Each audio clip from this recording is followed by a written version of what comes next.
certainly not saying that that's not an important issue to address. Noting that when people use feminism to mean something including doing what it says, it's not hurting. Yeah. So there is a, even within the academy.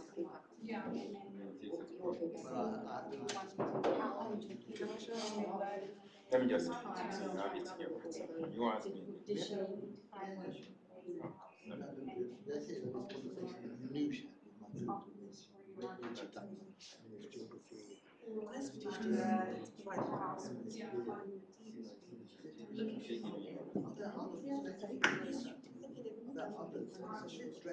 Oh, I was saying I'm looking at different versions to like things. Sure, yes. No. About geography at University of Oxford.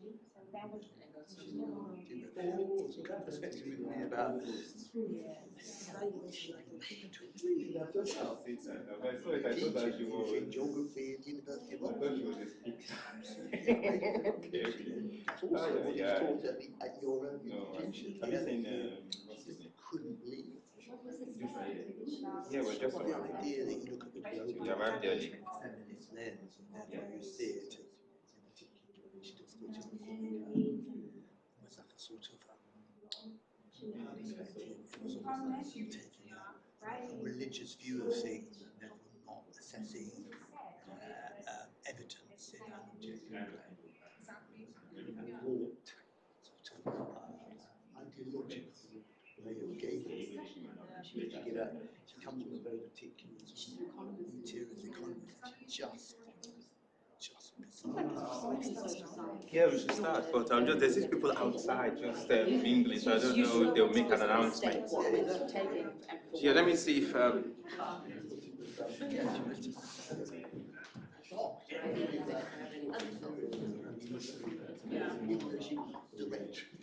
So she didn't know them. Because the LSE is really quite brilliant.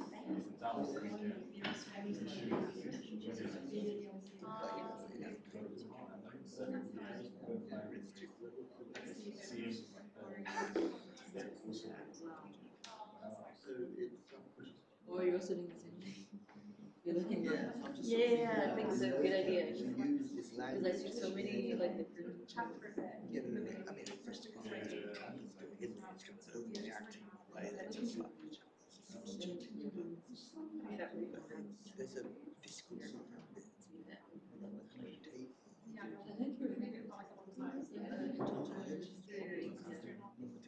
Language. All right, Zena, let's just start. I think we've got everyone has gone to the other room, so we should be able to start.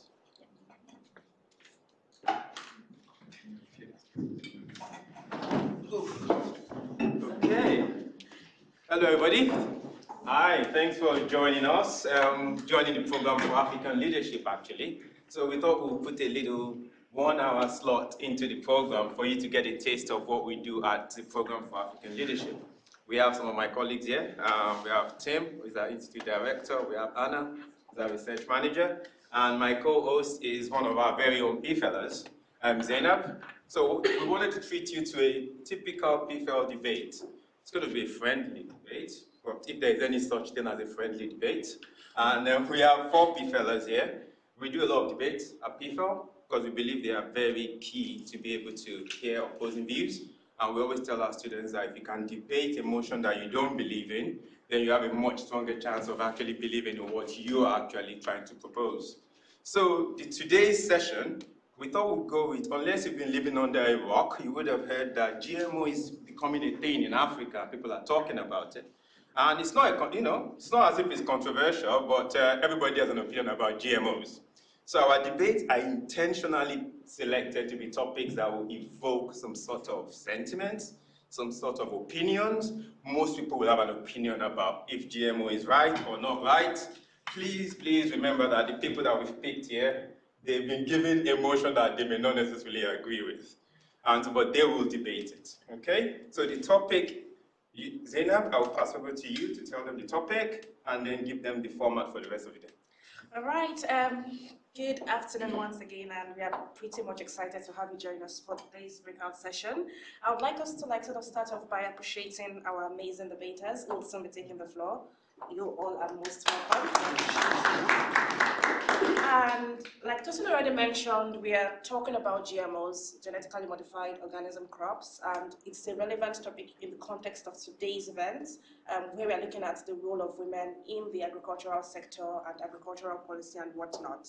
So we have decided that representatives of the PFAL community today should debate on the topic that food security is essential. The widespread adoption of genetically modified crops is essential for achieving food security in Africa.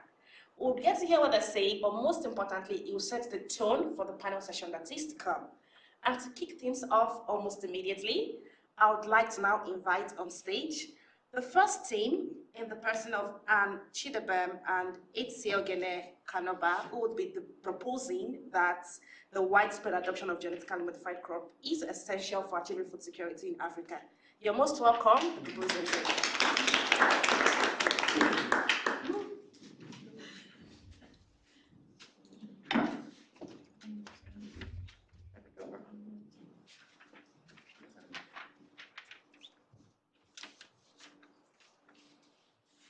Good afternoon, everyone. I will be presenting a motion for the adoption of genetically modified crops for ensuring food security in Africa.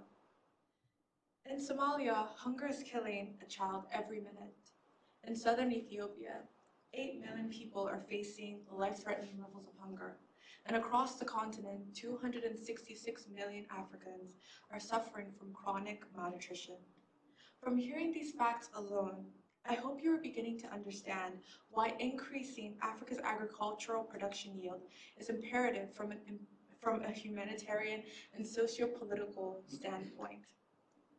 Food security is the state of having reliable access to sufficient quantities of affordable and nutritious food.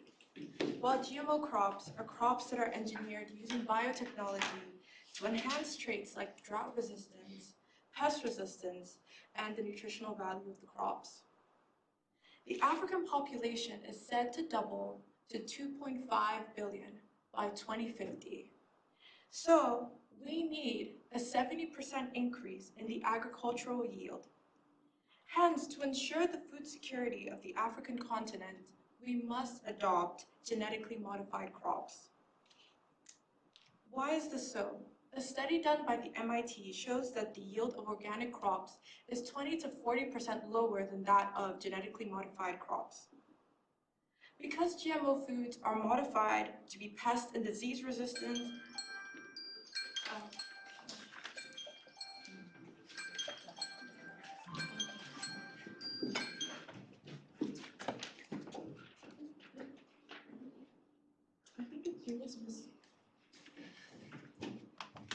Sorry about the cutoff. For me, what I understand this argument to be is that it's not one for economic, for discussing economies or freedom or sovereignty, but this is an argument about hunger. And one thing we know about hunger is that you no send your papa, it's no respecter of persons. Lamentation 4 verse 9 says that those who are killed by the sword are better off than those who actually die from famine. And like she was saying, talk to the children in Somalia, talk to the children in Ethiopia, talk to the 6,000 children in Africa that die daily from hunger. Talk to 38% of the children who are suffering from, malnutrition-related diseases. GMO is a solution, and I know that you come up with so many counter arguments to say that this decreases the sovereignty of the farmers and stuff like that. We will come for you when you say that, because when you are discussing economies, you cannot build an economy on people who have not had food to eat. That's the reason why Africa is not moving forward. Because people are hungry, the leaders are able to manipulate them. When you feed them, then we can start talking about other things that would improve our economy. And Africa spends about $50 billion yearly from importing food that it could actually grow by itself. So this is a conversation to stop that. All right.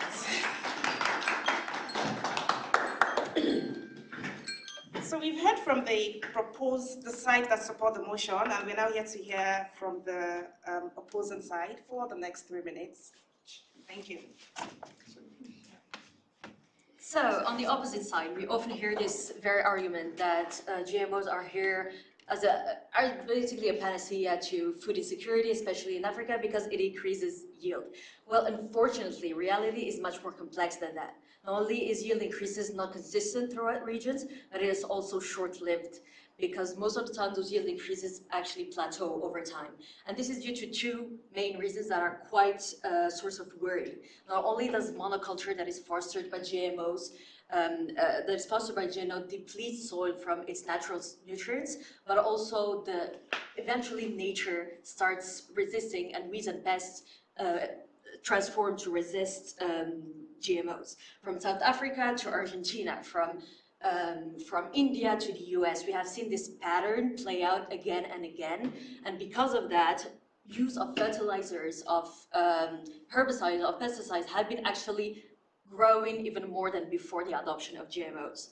Small farmers who produce 80% of our own food are the backbone of food security in Africa, and any solution needs to take this reality into consideration. GMOs are not only costly for small farmers, but they also trap them into this kind of cycle of indebtedness in which they need to pay for seeds every year and use more and more herbicides and agri products, more and more agri products. Therefore, we critique genetically modified crops as a superficial solution to food insecurity, comparing them to using a bucket for a leaking roof instead of fixing the problem. While GMOs like drought-resistant crops that you mentioned can be useful in specific cases, the widespread adoption is not the answer. They fail to address deeper issues, including inequality, especially for women who make up 70% of Africa's farmers. Instead, we simultaneously advocate for food sovereignty and agroecology, solutions like naturally crossbred varieties, agroforestry, and seed banks, which will enhance climate resilience and also protect biodiversity by leveraging indigenous knowledge. Examples from Senegal, Morocco, Mali, Ethiopia, and Zimbabwe demonstrate the success of agroecology. In Senegal, we have agroforestry whereby increased millet and maize yields actually took place by over 50%. We have Morocco's agroecology caravan, which combated water scarcity. We have Mali moving from rice to nutritious millet, whereby water use was reduced by 70%. And in Ethiopia, we have this promotion of seed sovereignty, empowering farmers to manage their seeds. And in Zimbabwe, we have seed banks that promote and protect biodiversity. Thank you. Thank you so much. We've had the first set of arguments, and for the next 2 minutes, they would now counter each other based on what has been said so far. The time starts now.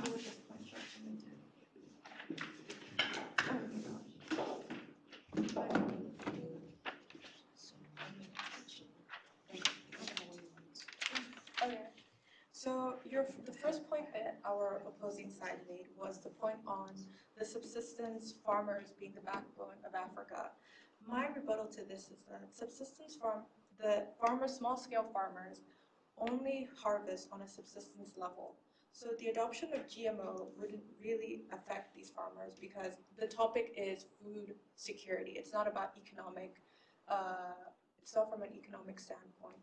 When we talk about food security, we need to ensure that we are maintaining high levels of yield. We aren't discussing farmers who are farming on a small scale because they aren't affecting the food yield of the continent per se. They're farming for themselves and for their families. Additionally, GMO crops have been shown to be disease resistant on a large scale. In fact, in Nigeria, virus-resistant cassava have been produced, and they have a survival rate of 90% against cassava mosaic viruses. So I don't really understand the point you're making about them becoming disease resistant. So you know what I love most about when we have arguments like this is that we usually have them on full stomachs. We've just had lunch, and it's very interesting that you come and you sit and it's all kumbaya. No, we have to talk about the policies and stuff, and you know it's going to put the farmers in debt. But Nobody forced the farmers to buy them. In fact, they've adopted it willingly. Most high-yield hybrid seeds, not even the GMOs, are planted at lower yields. Farmers already buy these seeds because they see the importance of it. Like, I go back to Lamentations, even God sees the importance of it, which is why he blessed us with the intelligence to create this. 80% of Kenya's maize farmers purchase hybrid seeds yearly because the saved seeds will lose their vigor. GMO does not equal corporate control. The problem is not GMO, it is who owns the seeds, which is why Africa can and must develop its own GMO seeds to break these corporate monopolies. The problem is not GMO, the problem is our leaders, and the only way to fight these leaders for us to start gaining sovereignty over the things that will help us is if we are well fed.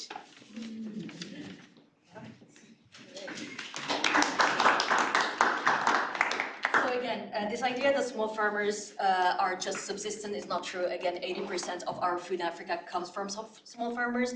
Most big farmers actually cultivate basically cash crops to export. The second thing is that, yes, disease resistant they are. This is called superbugs and super weeds, and they have been seen in 350 regions in the US. Nobody forces farmers to buy GMOs. That's true, but actually a lot of them are not able to, at the beginning, to look at they look at the short term and they're like, okay, yield increases, but in the long run they always end up in the same situation. Just a number, 130,000 farmers killed themselves in India because of Monsanto and because it has been unsustainable for them to stay in this mode of indebtedness towards Monsanto. And finally, yes, our own GMO seeds, I actually agree, but that requires a long-term policy that will require a lot of time and a lot of money. Agreeing with what my teammate has said, we are what we eat. Why do we have the rise of diabetes amongst children? Why do we have the rise of hypertension amongst children? This must be linked to GMOs. And even the point about yields, and we understand it's a very important point, it's a very significant point, but of course there was a report in 2018 by the UN which actually showed that agroecological methods improve yields by 79%. Right, and that is very holistic because also we have soil health as well that goes with that, and we have sovereignty that goes with that as well. And even when we talk about farmers desiring to want to use these GMOs, actually a study or survey was done by the Alliance for Food Sovereignty in Africa, where it showed that actually 80% of respondents in 18 countries oppose the introduction of GM crops. Even in the African Union, you only have 7 countries that are actually accepting the import or even the utilization of GMO crops. So, and just one thing, food security is not a problem of our indigenous crops being somehow insufficient. It's about failure across the supply chain, and that's what we need to focus on, and not kind of divert money that is so valuable for this infrastructure away to kind of fund GMOs. That was amazing. I mean, they've sort of set the tone for the energy that we want to have this afternoon. Whether or not you agree and what you think about the various arguments they have had here, we'll get to that in a minute. But I would now like to invite on stage the very amazing colleague, Amna Arun, and she will sort of humanize this conversation for us just before we get into the panel session. You're most welcome, Amna. Please let's appreciate her as she takes the stage.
Thank you.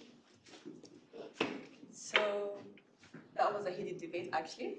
Good afternoon, everyone. My name is Alma Haroon, and today I will be giving a presentation on Sudan, a country with a huge agricultural potential, and also about the incredible role that women play in its farming sector.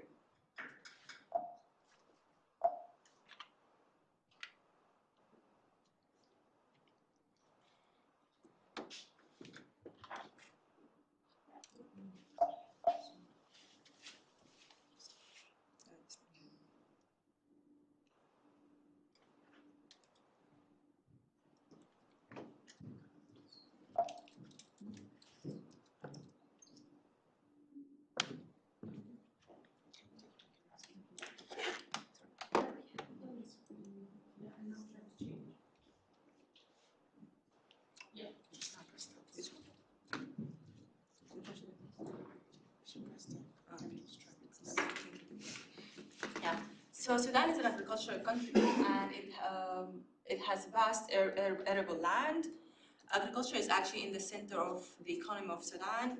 Agriculture contributes to 26% of its GDP, and also in the same time it accounts for 33% of its export.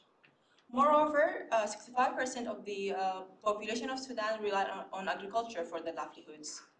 And when it comes to the workforce, agriculture employs 45% of the labor and also around 80% of the rural women. And this actually shows us that women is in the heart of agriculture in Sudan, and especially rural women. So let's talk about the role of women in society, specifically rural women. So rural women, they tend to their household needs, they look after their kids, and they also go to faraway places to collect food, wood, and also water. But also at the same time, they participate in agricultural activities for an extra income generation. Despite their contribution to the community, they face multiple challenges, and this limits their potential. Today, I will walk you through some of the challenges and also show you how transformative, the transformative power of empowering these women, and also I'll give you a case study about Sudanese social enterprise that also work and it's making a difference, the smallholder farmers. So let's start with the challenges. We have first the social challenge. So women in these communities are often marginalized. They face cultural barriers, and this limit their access to education, land ownership, and also decision making. So as we heard earlier in one of the panels in this morning, that a very little or few percentage of women actually own land in comparison with men. And this inequality actually restricts their ability to invest in their farms and also to increase their income. Another challenge we have here is the financial challenge, and in these communities, poverty is widely spread. The traditional farming techniques also contribute to this because it limits their productivity and also causes financial constraints. Female smallholder farmers, they actually suffer from high input costs, for them, for the seeds, for fertilizers, but also they suffer from lack of access to credit and market too. So 61% of farmers cited that lack of access to credit is one of the reasons they don't plant. A third challenge we have is the environmental challenge, and of course Sudan is very vulnerable to climate change, and when it comes to women, they are among the groups that are highly vulnerable to climate change. So whether it's rising temperature, irregular rainfall, droughts, floods, these all contribute to their agricultural productivity in a negative way, of course. So since farming in Sudan is mostly based on rain-fed practices, so irregular rainfall and the extreme weather events, it actually impacts and make women struggle when it comes to their harvest, because it hinders the success of their harvest and the crop too. Next, we have technological challenge. So majority of smallholder farmers in Sudan, they lack access to modern machinery and tools too. So, and that's mostly because of lack of investment in these rural communities. So the lack of access to improved seeds, machinery, handheld tools, these all make women struggle in terms of having an extra, increasing their productivity and also agriculture production too. And last but not least, we have, of course, the political challenge. And Sudan, for almost 2 years now, has been going through war. The war broke out in Khartoum, which is the capital, and expanded into other regions, Darfur, Kordofan, and Al Jazeera. And these are all some of the major agricultural production regions in Sudan. A recent report of post-war status in Sudan showed that there has been a 15% shrink in the cultivated land in Sudan, and this is in a direct effect of conflict and insecurity. 28% of farmers have been displaced, and 40% of the farmers said that they weren't able to farm or plant because of the conflict. Of course, women are also very, it's one of the main challenges for women, and also in terms of security measures. So, despite of all of these challenges, when women are empowered, they can actually drive productivity, improve income, and also contribute to food security. Also, like some studies show that when majority of women, specifically rural women, they reinvest their income into their families. So they improve their nutrition, education of their kids, and also the health. Unlike rural men, when they actually, most of the time, they either remarry or move to bigger cities. So then how can we actually empower female smallholder farmers? I would like to share with you a case study of a Sudanese social enterprise, as I mentioned earlier, and their work with smallholder farmers. So, AfriCorp International is a Sudanese social enterprise. It works on a win-win basis with smallholder farmers. It basically empowers them and helps them to help themselves. It works in the Savannah region from the west to the east, and currently they have 10,000 smallholder farmers and their communities under their projects. So what do? They provide smallholder farmers with inputs such as improved seeds. They provide them with microfinance. They provide them with extension services and training. And also the most important part in agriculture is the access to market.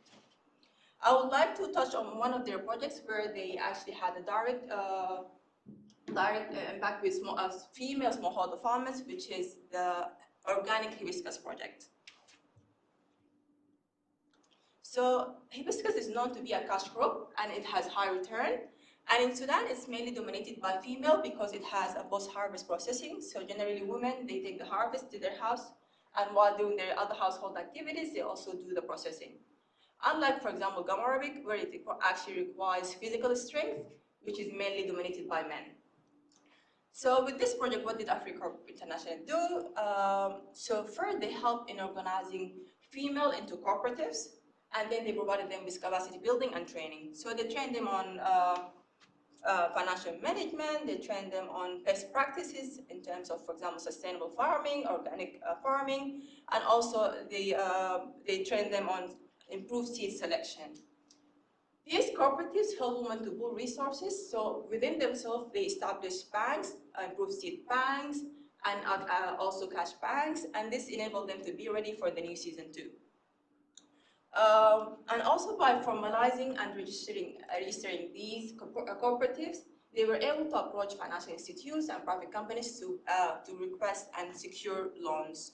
So making them financially independent, it gave them like power and control over their farm and also over their income. Also, from experience, it was shown that female-led cooperatives are more reliable in repaying back their financial obligation, unlike men, which this made them more attractive for financial institutes and also private companies. Not only this, but AfriCorp International, along with practical action, they developed a tool for the post-harvest processing of hibiscus. And this tool, so basically, it eased the process of processing the of hibiscus and retaining the flower itself. So with this innovation, it enabled basically reduced the time and also enhanced the efficiency. And by value addition, they were able to increase their profit and also the volume they work on. And the most important part is the market access. So basically, female smallholder farmers, they cannot travel far to sell their commodities. So they settle for local market where they get like a low price. Through the cooperatives, they were able to collectively find larger buyers, and they sold to these buyers and while negotiating better prices. And of course, they had a voice over the price they give. And through AfriCorp International, they were also given a chance, and they were given access to export to international markets. Another point that I actually want to add here is that external support is crucial, but handing out grants, it showed that it actually created dependency on farmers when there is no expected return on the grant, of course. So instead of giving free aid, AfriCorp International model included giving training, technology transfer, and also co-investment models. So farmers have to actually contribute a portion to this investment. So in this way, they encourage self-sufficiency, and they also develop a sense of ownership. And this had a sustainable growth in terms of agriculture and the model itself, instead of relying on external aid. So now of course we have the agri-tech. Sudan, and when it comes to agriculture, it's far below its potential. It has uncultivated land, and also because of the traditional farming techniques. So technology here is actually a game changer, and with technology I mean mechanization, automation, integration of solar energy in the agricultural value chain, and also technologies such as mobile payments, value addition technologies, and precision farming. So what's next? AfriCorp International project showed us that when women are empowered, they can actually contribute to not only to themselves, their communities, but also to the whole economy as a whole. So we need to invest more in terms of the technology, and invest more in female-led cooperatives, and also to invest in our research and development, carbon-friendly farming, and also localization of these technologies. We also need to scale up and scale these successful initiatives, so to have a wider reach, and also to equip more smallholder farmers with the technical skills, financial literacy, and technology adoption too. And of course, financial institutes alone cannot do this. Government alone cannot do this. So we need a multi-stakeholder collaboration approach for this, to tackle these challenges. And this includes government, NGOs, financial and educational institutes, and private sector, of course, beside the civil society. We need to also, because I was short in time, so we'll talk later on. Thank you so much. Thank you so much, and I'm really sorry for cutting you short, but we have such limited time. I mean, we can go on all day about this conversation, right? Amna has just taken us to Sudan. Let's come back to this room, right, and to the debate to have the conversation now, which is the fact that we all agree that there is a need to better farming practices in Africa, right, and processes. There is a need to improve the agricultural value chain. Is there anybody who disagrees with that? Right, great. We agree that we need collaboration, we need investment, and we need technology to do this. There is no disagreement about that, right? GMO is a form of technology. Now the question is that, do we agree that GMO is part of the technology that should be used in Africa to improve agricultural practices and outputs? And that is the conversation I want us to have at this point in time. If you supported the motion, can I see your hands up? Anybody who was in support that, GMO is needed to achieve food security in Africa? Oh wow, we are all in agreement in this room. Anybody? Wait, do I support the motion? Yes. You were part of the debaters. I mean, you clearly know where you stand. You support it. I made my point very clear. I support it. Could you just, I think you need to clarify what do we mean by GMO, because I mean, reference was made to the Green Revolution in India, back in the 70s. Was that GMO, or was that manipulation of seed varieties. I mean, there's a combination of things being discussed here. Perhaps need to be separated. All right, and I think that Prof has sort of like set the stage open because it takes us back to what our debaters told us and the fact that perhaps they did not clarify what exactly we mean when we say GMO, and which is where we should start the conversation from. What do we mean when we say GMO, and how exactly does it better or detract from agricultural practices and the value chain of agriculture in Africa? Ultimately, how does it impact on the economy? And just to like maybe get things started a little, I don't know if any of the debaters has a point they want to emphasize on, and then we'll come back to the audience to hear what you have to say. Yeah, just on the green revolution bit, I think the main focus was that the business model was not working, and it's still the same business model. It's just to trap farmers into this need for seeds every year, and so. No, I understood that. I mean, farmers always manipulate crops. You know, indigenous farmers do that. Look at rice farming in West Africa. The incredible knowledge of farmers about how you manipulate rice varieties to improve it year on year on year on year. So that manipulation of crops goes on all the time. So I just wonder, what is it precisely we're talking about? I think that's right. And I take your point. The paradigm. So let's take from the, and then we'll come to you, because we have some experts in the room as well. We have some experts in the room. No, mine is not long, it's just one. Okay. I think to avoid all these confusion, in 2025, when we say GMO in Africa, you should think about one name, Bill Gates. That should be the definition of the GMO that we're talking about in Africa today. So Google Bill Gates GMO, you understand what it is. So to avoid confusion. Well, I'm not an expert on GMOs, so when I was debating for genetically modified crop, what I meant was enhancing traits against drought resistance, pest resistance, that sort of thing. And I understand that there is this fear of Western influences coming in and taking in a share of agriculture, which is a key part of Africa's sustainability. But I feel like that's a bit of fear-mongering. Like Professor Tim said, farmers have always been modifying foods and plants since the beginning of time. I don't genuinely feel like it's a bad thing for us to enhance crops to be more drought resistant or to be more pest resistant. I feel like if we have something, if we own the technology ourselves, it would be better than, you know, having Western influence to come in. But to say like it's Bill Gates, like why don't we have like Dangote doing this, you know, if the issue is Bill Gates coming in and doing it? I think it's a good thing. I genuinely do. I'm very optimistic on this. We also have another expert in the room, Agribine. So we could hear his thoughts. So yes, I would like to hear your points, but it would be helpful if you like introduce yourself. Thank you. Yeah, no, good afternoon, everyone. Lovely debate, by the way. I enjoyed the Bible scripture that you added. Very nice.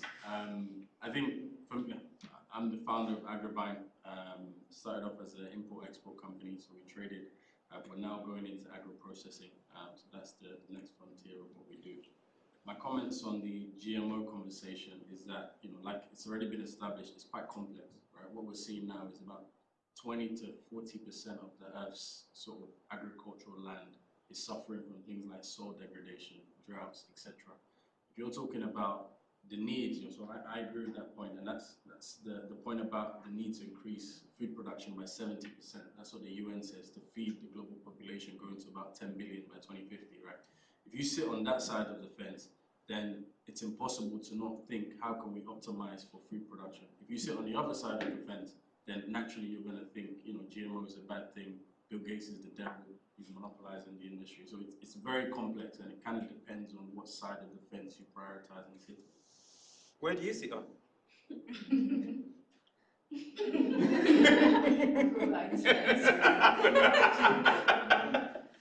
Okay, yeah. I'm just a businessman.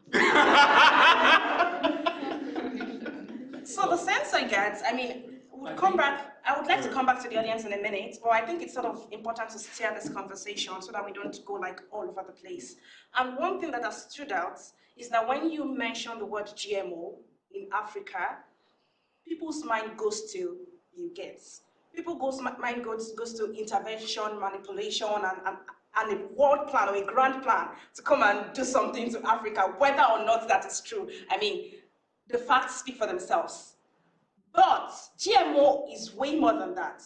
There have been manipulation for centuries of crops, of lands, of farming practices, and there is still manipulation with or without Bill Gates. So are we saying that in this room, I mean, those who agree and those who disagree, are you saying you are totally against GMOs, or it is the Bill Gates angle of GMO that you are against, is what we need to agree on just before we bring this conversation to a close? I don't know if anybody in the audience has a comment before I come back for final remarks from the speakers. Let's take a lady. Okay, yes, please, ma'am. So I'm Dion, I'm from Samarkand. We're talking about sustainability for the African continent and its ability to self-sustain, for it to actually produce and farm the crops. Why would we go to GMO? Why would we do that on a continent that has the capability of generating the crops by itself and doing it in a healthy way? Okay, any final comments from the audience? Sorry, can Yes, I just say something? Brilliant, John, by the way. So I think we shouldn't antagonize this debate in the sense that these are for, these are from. And I'm going to give you some food for thought. This is based on fact. In 2022, the Pentagon carried out a study in 2022, 3 years ago, in the backdrop of the war in Ukraine, and you know the position of the US prior to the previous government, to see if, and the war in China, to see if the US military capabilities is able to go for war.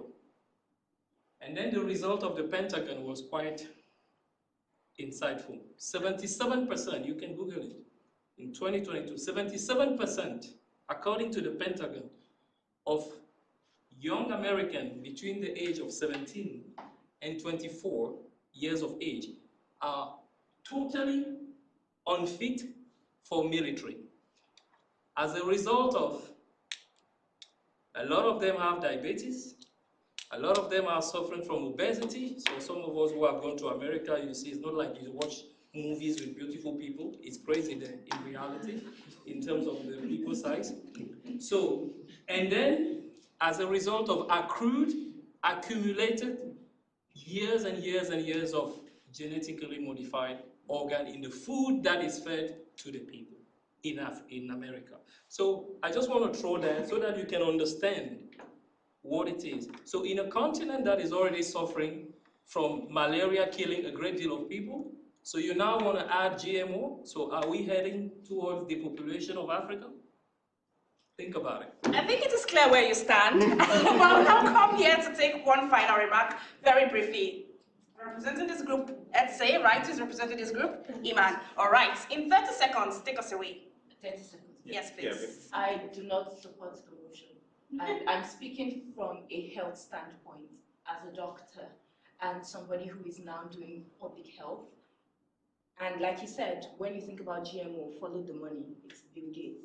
And you look at what has happened with a computer nerd taking over vaccination, and you see what happened to the people in India, the people in Kano State with his polio vaccination. You see what happened with COVID. You call it, people might call it conspiracy, but it's the truth. Now we move on to this, and he talks about, you look at the people in America and they're all obese. Let's even bring it down, the whole Ozempic. There is actually a company right now in North California, Matson, that is working working to re-engineer their food products to make it more enticing to people so that it negates the effect of Ozempic, the GLP-1 blockers that prevents people from overeating and getting fat.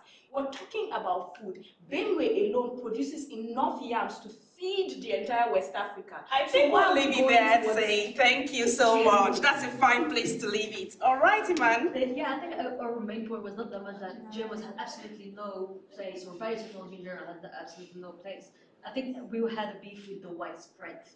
That's where we see kind of the issue really happening, and making GMO kind of the center of food strategy, of African strategy for food security. And this is where we see especially how the market is set up. is all absolutely against us, and it has disrupted outside of Africa already the livelihoods and the backbone of food security. And yeah, so that was kind of the... Thanks to our amazing debaters. Let's appreciate them once again. Thank you all so much. Yeah. I'm sure the Prof team has quite a lot to say, but I think we should have another session to have that conversation with him. I would now like to invite on stage Yusra Abdul Monaim, right, Senior Manager at PwC UK, and she will be taking us right into the panel session on technology and harnessing technology and entrepreneurship for women in African agriculture. Please let's welcome her on stage.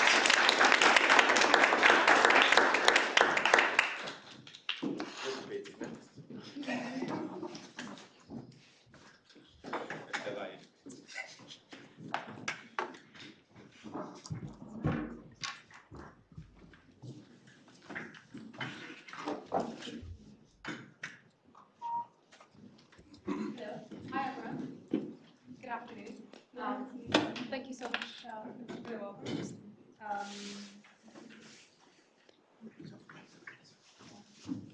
So welcome everyone to this panel discussion. I thought the debate was really interesting. And sorry we had to cut you guys off. It got really heated. It's really interesting though.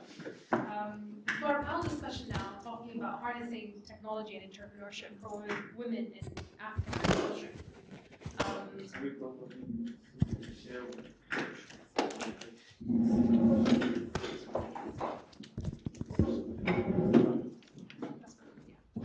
Amazing. Thank you. Thanks, Tessa. As you've heard kind of throughout the day, we've had some incredible sessions. Thank you, Alna. Thank you so much for the debate.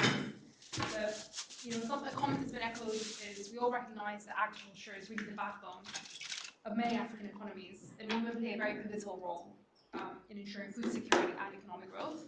Yet, despite their contributions, many women in agriculture, particularly within Africa, they face significant challenges around limited access to financing, technology, and markets, as Amna and like others have obviously emphasized. So I won't go too much into that. So today, what we're really hoping to do is to really explore how innovative financing, sustainable technology, and entrepreneurship can really empower women in Africa's agricultural sector. We've got two panelists here who bring a wealth of knowledge and some practical insights and experience in how to unlock financing opportunities, scaling agricultural production, and leveraging technology to drive more inclusive growth. So through today's discussion, we really aim to uncover some solutions, inspire some actionable change off the back of this discussion. And I really encourage everyone today to just engage with it, ask us any questions, and just be a part of this really important conversation. With that, I'd like to introduce our two panelists. I'm going to start off with Dion. Dion is director,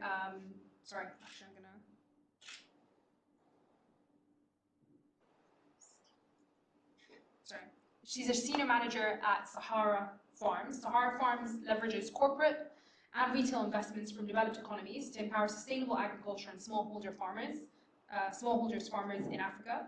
Dion is South African born, where she qualified as a chartered accountant with 12 years of experience within finance, within the UK in financial services. She currently works as a director in Barclays within operational risk. So that's Dion to my left here. We've also got Joseph.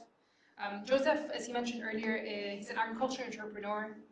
He's the founder of Agrovine, which you can look up. It's an investment company that drives sustainable food production in Africa. They'll both share a bit more about what they do, but he partners with farmers to scale production, develop processing facilities, and to integrate solar-powered infrastructure to reduce post-harvest loss. Beyond agriculture, he's got a professional background in technology. He worked in AWS in technology strategy, and his mission overall is to leverage technology, clean energy, and strategic investments to transform Africa's food systems and economic landscape. So on that note, I'm just going to pause there and pass on to you guys. I just want us to go straight into it, to be honest. So I'm just going to, I guess, first question is, how do you, through the work that you're doing, how are you leveraging technology and entrepreneurship in agriculture? I'll start off with you. Okay, so I can start. I currently work for Sahara Farms, and so what Sahara Farms does, it leverages your corporate, private, and diaspora investors in the developed economies, and it uses those investments to empower sustainable farm agriculture in Africa for small farmers. Now, today we've heard a lot about how majority of small farmers are women in Africa. And we've also heard about how they struggle to gain financing.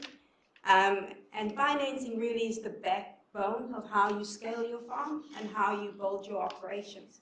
So what does Sahara Farms try to do? We at Sahara Farms try to bridge that gap. We try to provide a technology that enables smallholder farmers to gain access to investors that have hard currency available in the developed economies that can provide them with that financing, and usually at terms that won't be as aggressive as if these women had to go to organizations like the IMF or the World Bank. So that's the key driver for why I'm with Sahara Farms. Thanks. Yeah, sure. I guess, so yeah, the question is, yeah, how are you leveraging technology and entrepreneurship in agriculture? Yeah, A bit about agrivine and... Brilliant.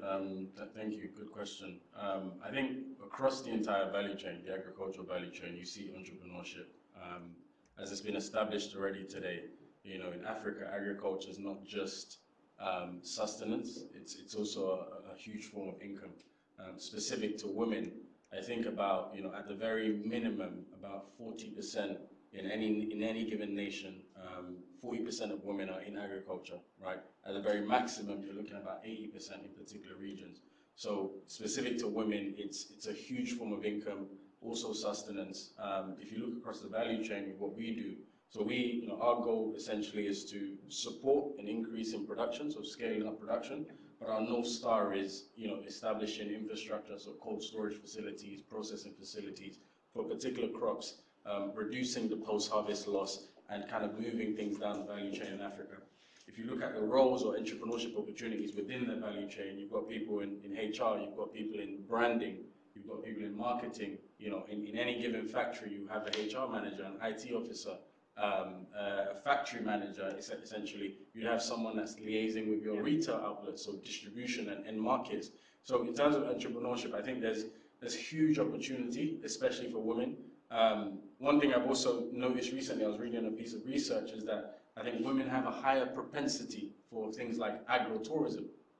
So again, if you look at the entire agriculture space, there are specific things that women are incredible at, and now we're in a time where women do have visibility, they do have access, they do have the ability to kind of set up businesses and set up things like that. So yeah, from an entrepreneurship perspective, there's huge opportunity, and there's a lot of women doing incredible things. Amazing. No, thanks for that. And I know, like, we've spoken, you know, before this, and I really want us to break down exactly, you know, the model that you guys kind of operate within the companies that you're working for. But I guess first question to you, second question is, you know, access to financing does remain a significant challenge, as many people are aware, for women in agriculture. But specifically, how are you using fintech within Sahara to create more equitable and inclusive financial opportunities for small-scale female farmers? So how we do that is we have a number of subsidiaries in Africa where we do operationalize our activities. We have a web app as well as an app that goes on your phone where you can register your interest as a diaspora investor, so that will be retail, and then we have other opportunities for corporate and private investors to invest in farms, and those will be directly into farms locally across the continent. These funds will go towards corporate farming enterprises as well, which will be wholly owned by Sahara Farms.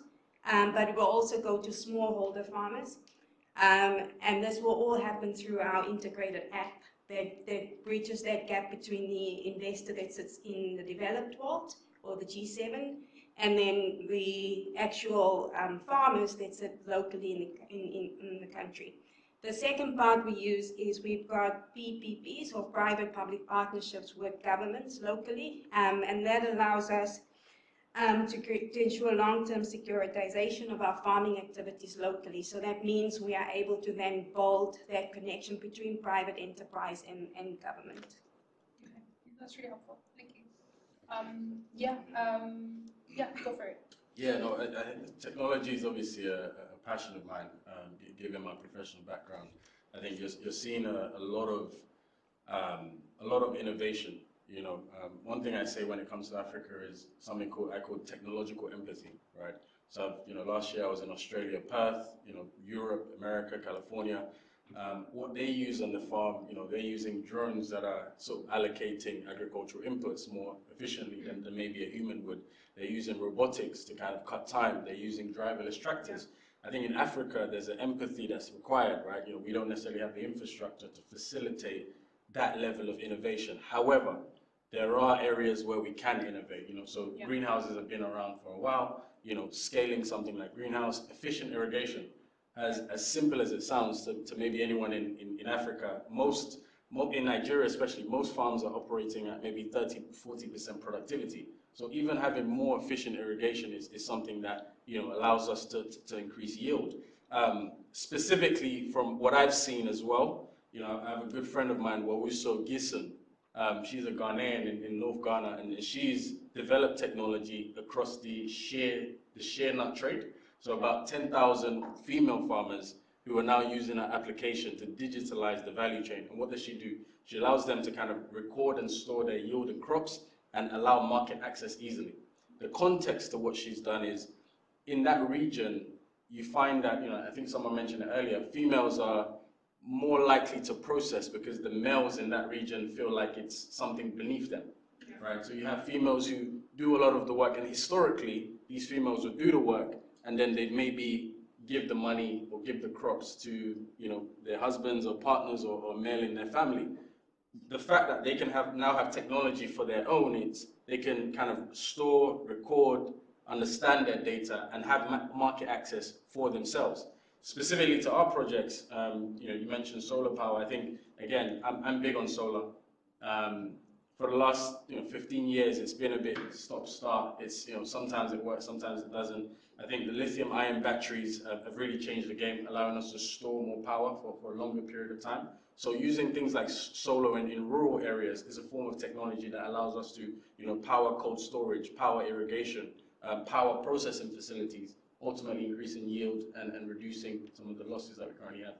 Okay, no, that's really helpful. Thanks for that. A question that kind of goes through my mind, though, as you guys were talking about this, both of you, is like many women in rural areas do face barriers to adopting that technology in the first place within their agricultural practices. So I guess if we can start off with you, like what innovative solutions or models have you seen that successfully help them access and utilize technology to scale their businesses? So I think smartphones are now much more widely available. So that's one of the key ways we can have women have access to technologies, the ability to download an application on their phones, which then gives them access to that infrastructure. What technology has the ability to do, and this is something we've tried to do a lot through Sarah Farms, is not just give them access locally to the local markets, but also to the developed markets and economies, because that is a much wider funding pool available to smaller farmers and especially to female farmers. But then you also have to go back to community, right? As a community, we can work together and help bridge the gap for areas that do not have as much technology from the urban areas, whether that is central places that we create where technologies provide locally to that community, or where government intervenes. So there's various different ways in which we can ensure that technology is made available. It's very important to have that technology made available because it's the way that female farmers can scale up their business and get access to a much broader consumer market as well as a funding market. Okay, that's very helpful. I mean, Joseph, just sorry, over to you, a different question. I just really want you to share with the audience the work that you guys are doing within Agrivine around the pilot that you've set up within Kenya and like your agri-processing kind of facility and how that works. And your operational model is very different, obviously, to Sahara's. But I guess starting off, like the question really is, like, what drove your decision to focus on agri-processing? And how does it contribute to value addition and economic empowerment, specifically for women in agriculture? Yeah. Good question. So to give you a little bit of context, Agrivine started as a trading firm, right? You know, a young boy from London, born in Nigeria, worked in London, somehow found himself sort of buying and selling agricultural products across the continent. And we did okay, and we're still doing okay in that field. What we found, though, what I found personally, is just an immense lack of productivity with our farming models, right? You know, the image of the farmer currently in Africa, more than most, is, you know, poverty, right? If you're a farmer, it's a poor man's occupation, right? But then you see in other parts of the world, a farmer is, you know, someone that has generational wealth, you know, via land, via production. They've got their you know, their members clubs and things like that. So the image of the farmer where I'm from looks very, very different to the image of the farmer, say, in the US or UK. So I think for me, the pain point, or what touched me, was the lack of productivity that we have on the continent. And I asked myself, you know, do you want to just trade, or do you want to see where you can genuinely have impact, right? And I go to some of these conferences all the time, and, you know, everybody talks about agro-processing. Africa needs to process more. You know, we don't have the capacity to. And for me, you know, I said, look, in a small way to start off, let's see if we can genuinely do something about it. So over the last year, you know, sort of been looking for sort of high growth potential landowners and farmers to partner with, to see where we can maybe put some money into their production capacity, but also specifically focus on designing infrastructure around what they're currently producing. So that was like the motivation for Agrivine. From the perspective of women and how it impacts women, I think the farm that we're currently partnered with in Kenya, there's about 8 harvests a year, right? Every harvest you kind of take on more people to support with the gathering of the crops, you know, tomatoes, onions, etc. Increasing production just creates more jobs, creates more opportunities for those people fundamentally. And what you are seeing is a lot of women are very diligent, very eager, very competent at this thing. You know, so it's before, previously, it was, you know, there's a lot of heavy lifting in farming. It's, you know, it's a man's job. There's cultural and traditional views. What you're seeing is women, you know, getting involved, women doing great work. And then when you come to processing, like I said earlier, you know, you've got this factory. There's so many different roles in the factory. You know, HR management. I'll give you an example, actually, in the trading area. So I have an administrative secretary that sorts out compliance and logistical documentation. So if you're taking anything from anywhere in the world, there's a whole lot of documentation needed, right? You know, for example, in Kenya, you've got your KEFIS certificate, right? The phytosanitary certificate, which checks out, you know, exactly what you're producing, kind of checks the compliance around the product. You've got dealings with your logistics partners, so Maersk or TNT. You've got documentation, you've got commercial invoices that you have to draw up. So no logistics company is going to take a container of anything from one part of the world to another part of the world without immense documentation, payment already had. So you have people doing that, you have people doing accounting, you have people doing marketing and branding. So the amount of roles in the agricultural value chain is immense. And for us at Agrivine, we're seeing it on the farms.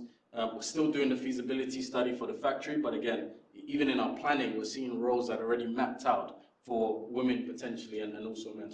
Yeah, that's amazing. Yeah, that's incredible. I guess you touched on, like, you know, within Agrivine, you know, you've got different functions. You know, you're trying to build a whole facility, a whole factory, and you're not just looking at also just, you know, collecting and harvesting. You're also looking at processing it and you know, packaging it and selling it and so on. So you touching on, like, building a strong and sustainable brand across the agricultural value chain is really key to the long-term success of Agrivine. So how are you strategically, like, positioning your brand to ensure impact and growth at every stage of the value chain at the moment? I think firstly, coming to LSE from time to time. For me, when it comes to brand, it's something I take seriously. So Agrivine already, I think we've already completed about 5 social impact projects, right? And I'll give you context. Last year, we did a project with the Commonwealth where we ran a 3-day symposium. It was a virtual symposium made available to about 10,000 people across the 56 states in the Commonwealth, right? So we had great attendance, and it was essentially a 5-module symposium on supporting young people and getting into agriculture, right? So introduction to agriculture, farming models, farming ventures, global trade, enabling policies and technology. And we actually created a 120-page course for young people across the Commonwealth with things like that. In Rwanda, I've personally financed things like soil testing. So to give you context, in 2007, I think the Rwandan government subsidized fertilizer. So now the Rwandan farmers, especially the maize farmers, they have this habit of over-provisioning fertilizer when they're growing crops, right? Naturally, this fertilizer has become harmful for the environment. I think drought numbers have tripled, right? So again, they're releasing nitrous oxide, they're releasing phosphorus into the atmosphere. Allowing farmers to test their soil gives them data around what best to produce, soil nutrient, and it just makes them more efficient with the allocation of things like fertilizer, things like pesticide. So that's something that we personally finance for 144 Rwandan farmers. So in terms of a brand, I think for me it's, you know, if you say you're running an agriculture business, there's so much good that you can do, you know, while running the business. And I've personally leaned into that. Agrivine has leaned into that, and will continuously do these kind of projects. That's incredible. I'd love to ask a few more questions, but I'm just conscious of time, so I'd love to kind of open it up to you guys if anyone's got any questions, any thoughts as well. Doesn't have to be a question. Just gonna pause there. Go for it. My name is Anna, and I have a question to you about the prepayment of smallholder farmers. How do you guarantee the return of the payments? So we will contractually through our app ensure that we actually own the way that the farm is managed, and then we help with the operations, and that's how we get the payments through the app go through back to the investor.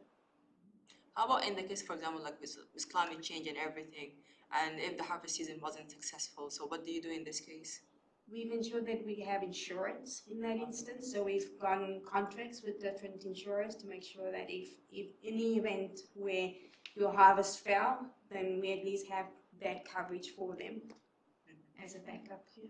I think we chatted about it as well. You said like there's like a minimum, like there's a guarantee that even if their harvest doesn't perform well, like, you know, there's a threshold that you'll make sure like they've got a certain guarantee as well.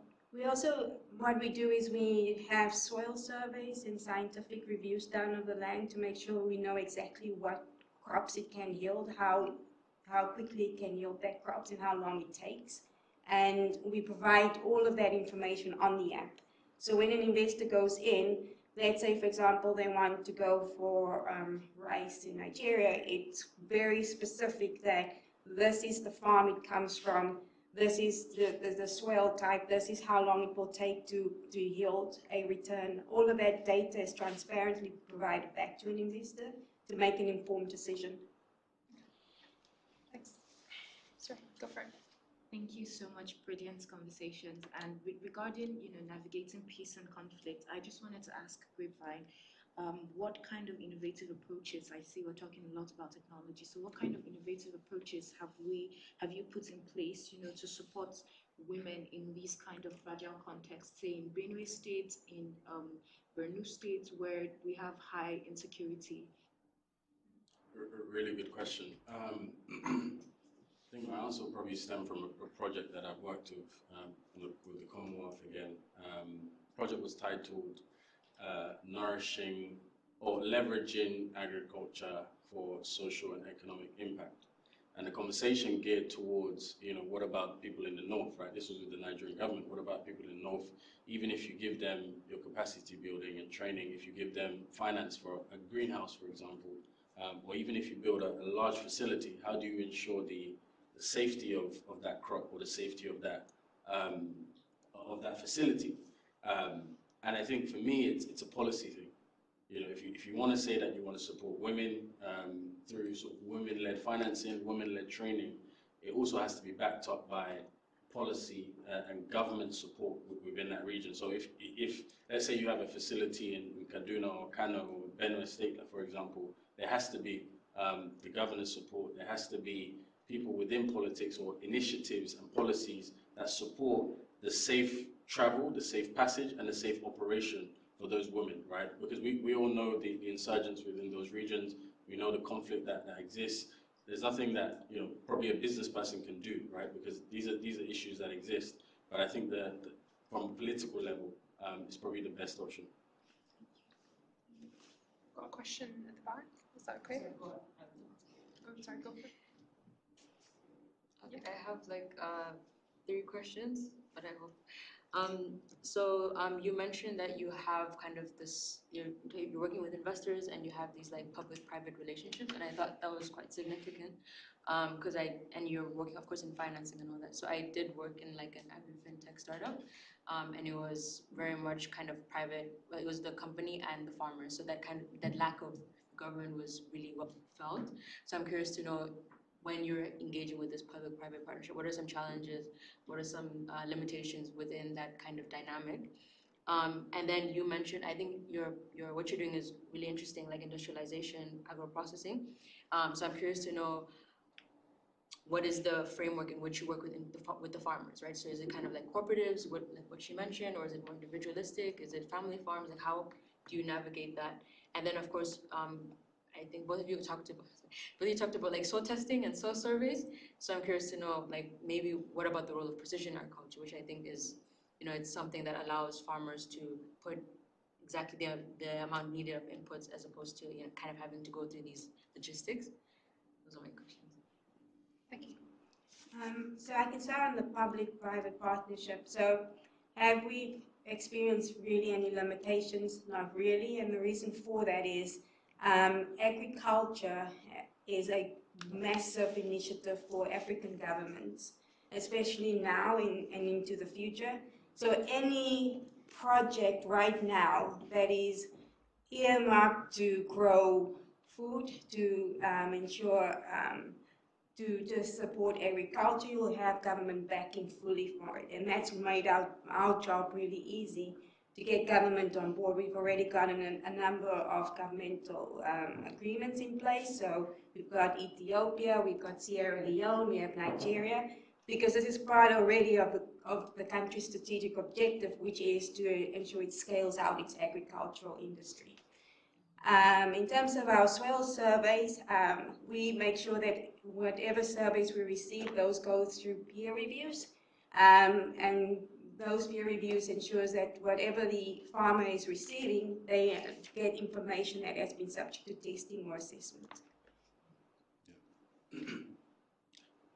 To not repeat what Dion said about soil testing, I'll probably start there. I think, as you probably know already because of your research and your work, it's probably the most, I want to say, simple way you can make farmers more efficient, right? You know, soil testing, for when we did it in Rwanda, it involves things like weather data, for example, right? Simple things that doesn't necessarily involve taking a drone or buying a new tractor, a serverless tractor, right? Just giving farmers more data just makes them more efficient, increases the yield, naturally you reduce your costs, stabilizes their income, in some cases even increases their income, you know, if all of these things work together, right? So it's one thing to give the data, and it's one thing for farmers to, that's what we saw in Rwanda, right? It's one thing to say, look, here's weather data, here's crop data, here's soil nutrient data. It's another thing to ensure the farmers have changed behavior. So that was one of the things that we saw, right? If a farmer is used to believing that this amount of fertilizer is what's going to make his or her maize grow, you know, quicker and in large amounts, it's been very, very difficult to ensure changed behavior from farmers. So that would probably be my comment on soil testing. Can you remind me of the other question you asked? It was about the agro-processing that you're part of. So I was curious to know, like, how you relate with the farmers. So is it more individual basis? Is it through cooperatives? Yeah. Brilliant. So I'm a small boy in agro-processing. It's very much a new venture for us, one that we take seriously and one that we're super passionate about. Currently, we're only partnering with sort of singular-owned farms. But the great thing about the current project that we're working on is within that particular region, there are, so to give you context, you know, the aim is to produce tomato paste in Kenya, right? Within that region, there are other tomato producers in the region where, you know, if we have a shortfall or a gap or deficit in, you know, production on the farm that we're actually partnered with, we can easily go to that region. My expectation is that people from that region can see us as a point of contact where they can bring their harvest in some cases and say, look, this facility is here. And then we've also identified other sort of tomato farms in Embu, for example, in Kenya, in Kitengela, in Kenya. So, we've identified where, who we'll partner with and who will potentially get supply from. But currently, in terms of, an official agreement standpoint, it's just with one farm. I hope that answers the question. Just final question, yeah. Sorry. Sorry. My name is Himanshu. I'm studying regional and urban planning at LSE here. My question is, you talked about women being involved in productivity processes, store records, and have the market access for themselves. I'm curious to know, and you also talked about cold storage and irrigation. So I'm curious to know, how did women negotiate this power with men in that case? Because I'm also, so I'm trained as an ecologist, so we used to do a lot of sort of restoration of degraded landscapes and sustainable sort of forest gardens for marginal communities. And the moment women get the power, the men get very aggressive. This is back in India. So how did that sort of power negotiation happen in those communities? Well, in Ghana, for example, I think there's, and this isn't my application, this is a very good friend of mine who built an app called Summer Life. Please check it out. They're doing fantastic things for women in northern Ghana across the share nut value chain. They're culturally, the women have always been the leaders in that particular agricultural value chain. So they've always had the position of being the processors. The issue has always been things like market access, things like financing. So they haven't received any aggression, and I can only speak for the regions that I know. I'm sure other people in the room may have other comments on other regions. The app, fundamentally, another part of the app is they can access financing. It's a very small piece of finance, like $100, $200 for seeds, for growing, for small processing machines, etc., right, for the share nut. So they haven't seen any aggression from the men. I think what the app has done for them is empowered them to kind of do more than they traditionally be able to do. So that's the experience that I have when it comes to kind of empowering women in agriculture. But I do agree that, especially in some parts where I'm from, Nigeria, there is aggression. There is kind of the stigma that women are boxed into doing particular things on the farm and men do particular things on the farm. Or when money is actually being made, the money goes to the male as opposed to the female. So that's something that would be interesting to hear from others as well. Amazing. I'm conscious of time, and I think it's signaling. Are we okay? Not really. My question can pass, but just to maybe sort of help answer what you were speaking, because you said you didn't experience that in Ghana. I'm from Nigeria, and I used to be a journalist before coming to LSE. So I reported on farming and agriculture in a particular community, and we were investigating how the farmer and herders crisis was playing in a southwestern state in Nigeria. And we found out that all of the issues that were platforming were pertaining to the men, how they were destroying their crops and their farms. But in reality, there was a serious issue of sexual harassment of the women on the farms. They were dealing with not just loss of crops and loss of livelihood, but also being abused, being raped. In an instance, an 80-year-old woman was raped and killed in this situation, right? But every time they would go into the town hall meetings to have conversations about what needs to be done, where to invest resources and what to do, we would see only the men, and they would platform only their issues. And when people would go into the community and try to work with the women, it would create a lot of problems. And I can tell you for certain that it is not a problem that has been solved.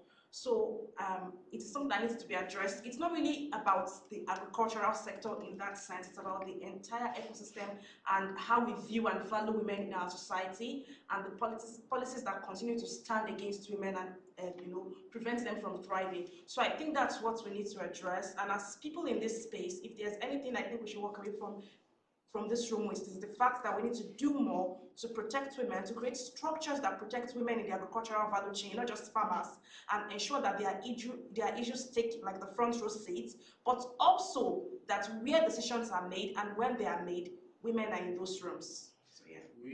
Sorry. Thanks for that. Just a comment on that. I'm sure you're up to date on what's happening in the Nigerian Senate with the Senate president. So I completely agree with what you said, right? It's beyond agriculture. It's, you know, in some cases it's like a cultural issue. And again, you know, we all know what needs to be done. It'll be interesting to hear, you know, what is actually being done in terms of from a cultural standpoint where men feel like they're above or they can get away with anything. Yeah. No, thank you so much, guys. This is really interesting. Thanks for your remarks as well. I'm just going to wrap up today's discussion because I'm conscious we've overrun a bit. I just wanted to take a quick moment just to reflect on some of the takeaways. You know, we've heard a few really practical insights on how technology and financial innovation are transforming opportunities for women in agriculture through Sahara, through AgriVine.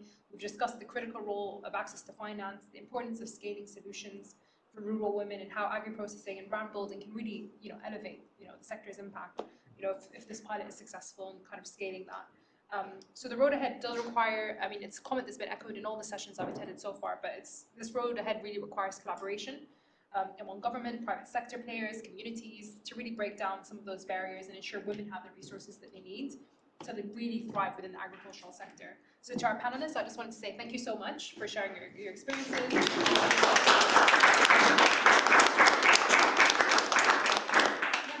That's it, really. Thank you, guys.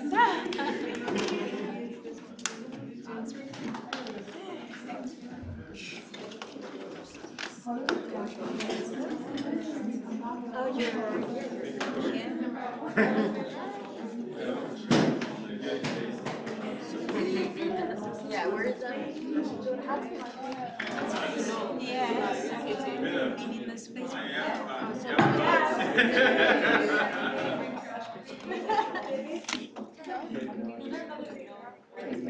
I don't know. Is there two people? No idea. We're just going to be in a large room. Yeah, there's there's a unit thing. Where? Yeah. We should take a photo together. Absolutely. Yeah, let's do it. Well done. I love your. Where in Nigeria from? Yeah, from Middle East. Yeah, so I lived in Abuja. Okay.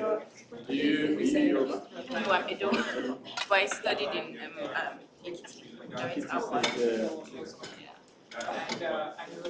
I know. I had a friend who used to work there.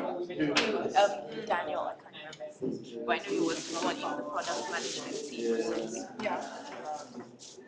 Furthermore, nice to meet you. We connected on LinkedIn. Yeah, you're doing very good. Thank you. And that was supposed to be a friendly debate. Friendly? Yeah, it was very friendly. It was very friendly. Was it? What do you mean? We just came with numbers. Is that your definition of friendly? So to say despite like It's in front of you. That's not friendly. are you reading the more dysfunctional possible? Like, are they like something Yeah, that's the thing. I don't. but then because you said you wanted to see this Yeah. but I literally just I want to see. Yeah, she was asking me if I wanted to do a poem, and then I chose to do a poem. you do a poem too? It's changed. So you'll see too. You will be. Yeah. Oh my god.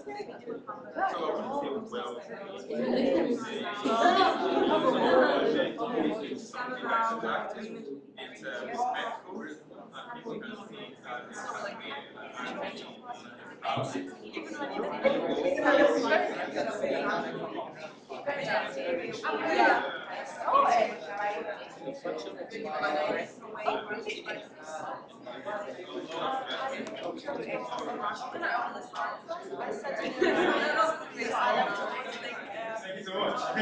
Thank you so much.